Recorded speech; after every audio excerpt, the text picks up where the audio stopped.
question is, the brother is saying that the zakah, which is the normal zakah, the zakah that you pay, is it really more rewardable to pay it in Ramadan? I would say, first of all, you know to remember that once you have the nisab, you need to count 1 year from that moment.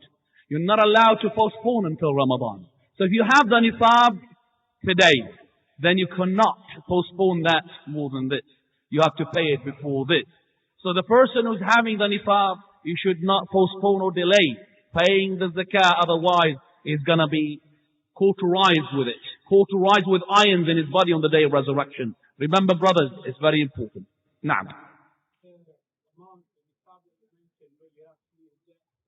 If the person is in debt and he's got the nisab, that means his money is being stranded and is being given as a loan to a person.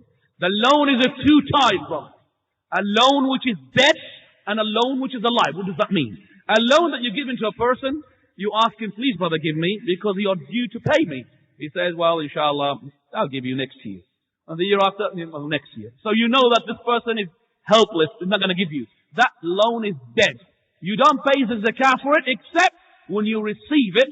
Then when you receive it, you pay the zakah for the whole of the years that you have been, you're supposed to be paying the zakah for. As for that person who have got the loan, if he had the loan in his hand, in money, and he did not use it for the sake of what he wanted to use it for, then he has to pay the zakah himself, even though that he was in need of it. Say, for example, I needed some money from you. I want to borrow 2,000 pounds. I got the 2,000 pounds, and I didn't do anything with them. I got them, I put them in my pocket, in my safe for a year. I have to pay the zakah myself, because why should I just have the money of the people being kept in my treasure? I would really use them for the sake I asked for them. So, be careful on that issue. Alright, brother?